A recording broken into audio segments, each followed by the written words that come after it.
नमस्कार, मयुरीज वर्ल्डमध्ये तुमचं सगळ्यांचं खूप खूप स्वागत आहे। तर आज आपण बघणार आहोत ढोकळ्याची रेसिपी। हा रेशनच्या तांदळापासून बनवलेला ढोकळा आहे।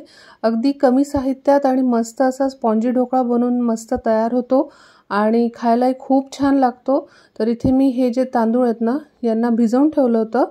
एक 5 ते 6 तासात हे लगेच भिजून रेडी होतात आणि मग नंतर आपण याला छान स्वच्छ धुवून मग भिजायला टाकायचं आहे आणि त्यानंतर आपण याला मिक्सरमध्ये वाटून घ्यायचं आहे। मिक्सरमध्ये वाटताना एक गोष्ट लक्षात ठेवायची आहे की यात आपण दहीचा वापर करणार आहोत। तर पाण्याऐवजी दहीच वापरा। म्हणजे ही बघा माझी फर्स्ट बॅच वाटून झाली आहे, तर इथे मी पाण्याचा एकही थेंब टाकलेला नाही आहे आणि दही टाकूनच वाटून घेतलेलं आहे। तर आता ही सेकंड बॅच आहे ना, ह्यात सुद्धा आपण सेम करणार आहोत, पण सोबतच आपण इथे हिरवी मिरची आणि अद्रकचा वापर करणार आहोत आणि नंतर दही टाकायचं आहे। तर दही जसं तुम्हाला पाणी लागणार आहे ना, तेवढ्या प्रमाणात तुम्ही दहीचा वापर करा बस। म्हणजे अगदी मोजून मला एक मोठा जो बाउल असतो ना, तेवढं दही इथं लागलेलं आहे एवढ्या प्रोसेससाठी आणि याला छान मिक्स करून घ्यायचं आहे। बघून घ्या, अशा टाईपची अशी कन्सिस्टन्सी पाहिजे याला आणि 5 मिनिटं याला असं राहू द्यायचं आहे आणि त्यानंतर आपण ह्यात टाकणार आहोत रवा।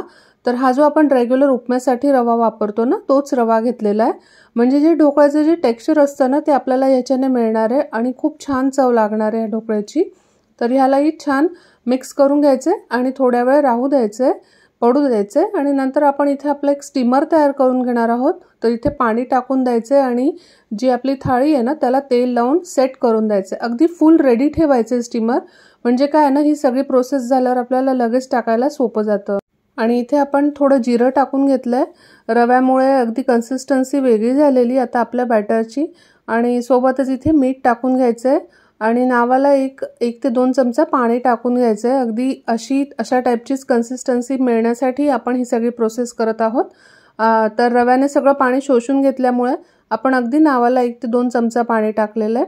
आता हे जे बॅटर आहे ना, हे आपण 2 भागात सेपरेट करून घेणार आहोत आणि नंतर त्यात इथे हा एक छोटा चमचा इनोचा वापर केलाय। म्हणजे 1 पाउच इनो जे आपण रेग्युलर यूज करतो ना, 1 पाउच, ते अख्खं 1 पाउच टाकायचंय। ते एक छोटा चमचा भर असतं आणि त्यानंतर आपण इथे ही जी थाळी तयार केली आहे ना, त्यात आपण हे जे सगळं बॅटर आहे अगदी इमिजिएटली टाकायचंय, कारण त्याची प्रोसेस जी आहे ना, ती अगदी झटपट होते। म्हणजे ते इनो प्रूफ झाल्यानंतर लगेच टाकायचं आणि नंतर वाफवून घेतलं आणि आपला ढोकळा मस्त तयार झाला। आता आपण इथे एक फोडणीचं तेल तयार करणार आहोत त्यावरून टाकण्यासाठी।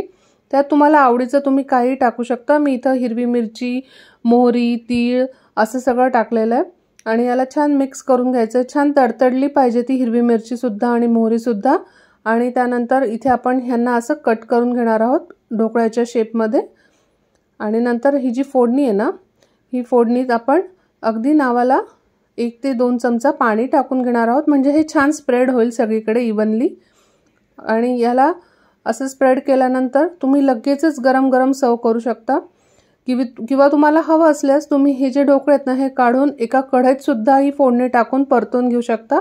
अगदी चालेल, काही प्रॉब्लेम नाही, मस्त लागेल अगदी।